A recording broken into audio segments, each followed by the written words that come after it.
સંપૂર્ણ પરિવર્તન શારીરિક અને માનસિક તૈયારી માટે આપણી બીજી બેચ છે, એનું નામ છે ગુરુકુળ બેચ. રઘુકુલ રીત સદા ચલી આવી, પ્રાણ જાય પર વચન ન જાય.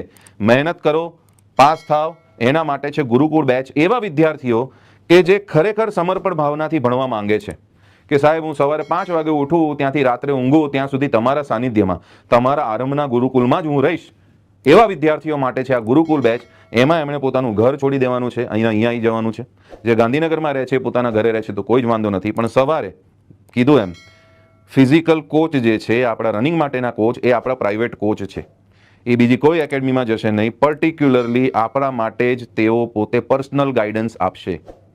કયા પ્રકારના શૂઝ પહેરવા જોઈએ, જૂતા પહેરવા જોઈએ, દોડતી વખતે પગ કેવી રીતના મૂકવું જોઈએ, એડીમાં ઇન્જરી ના થાય, ઘૂંટણમાં ઇન્જરી ના થાય, કમરમાં ઇન્જરી ના થાય, મસલ પેઇન ના થાય, એના માટે શું કરવું જોઈએ, ડાયટ કેવો રાખવો જોઈએ, ચણા કેટલા ખાવા જોઈએ, કેળા કેટલા ખાવા જોઈએ, તમારો ડાયટ ચાર્ટ બનાવીને આપશે કે બેટા આ પ્રમાણે ખાઓ. તો ફિઝિકલની તૈયારી તમારી ચાલુ થાય સ્પેશિયલી. અને તમારી બેચમાં આરંભના સ્ટુડન્ટ હશે, ખૂબ જ મજા આવશે. સવારે 2 થી 2.5 કલાકનું સેશન હોય, 8 સાડા 8 તમે ફ્રી થાવ, પછી તમે હોસ્ટેલમાં જાઓ. આપણે ગુરુકુળ બેચના જે વિદ્યાર્થીઓ પોતાનું ગામ અને શહેર છોડીને ગાંધીનગર આવવાના છે એ લોકોને આપણે હોસ્ટેલની પણ વ્યવસ્થા કરી આપીશું. બરાબર, માર્ગદર્શન આપીશું અને અમુક હોસ્ટેલવાળા છે એમને કહીશું, એમનો નંબર પણ આપીશું, જગ્યા થઈ જશે. અને આરંભ એકેડમીએ ત્યાં વાત કરેલી હોય એટલે તમને બીજા કરતાં ઓછા પ્રાઇઝમાં તમને મળી જશે. એ તમારું લુકઆઉટ છે, એમાં અમે તમને મદદ કરીશું. હોસ્ટેલ પર જાઓ, ફ્રેશ થાવ, નાવ ધો, થોડોક નાસ્તો કરો, એટલે સવારે તમારો 10 વાગે લેક્ચર ચાલુ થઈ જાય. 10 વાગે કુડાસણ ગાંધીનગર આપણી એકેડમી ઉપર તમારે આવી જવાનું. 10 થી 1 કે 2 વાગ્યા સુધી તમારું લેક્ચર ચાલે. લેક્ચરમાં કીધું એમ ભણાવવાનું પ્લસ MCQ ડાઉટ સોલ્વિંગ.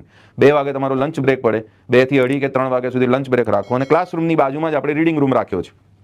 એક જ જગ્યાએ તમે જ્યાં રીડિંગ કરતા હશો, જે ક્લાસરૂમમાં ભણતા હશો, એની બાજુમાં જ હું બેઠો હોઈશ. બાજુમાં મારી ગોયલ સાહેબની કેબિન છે, બાજુમાં તમારું રીડિંગ રૂમ હશે. એટલે 2 વાગે જેવો લેક્ચર પતે, નાસ્તો જમવાનું જમી લો, પછી તમારે રીડિંગ રૂમમાં વાંચવાનું ચાલુ કરી દેવાનું છે.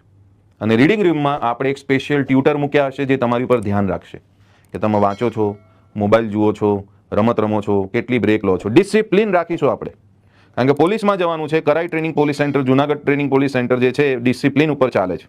તમે ફોજમાં ભરતી થવા જાઓ છો એવી બાબત છે આ. It's a force. તો ક્લાસરૂમમાં પણ ડિસિપ્લિન રહેશે, રીડિંગ રૂમમાં પણ ડિસિપ્લિન રહેશે.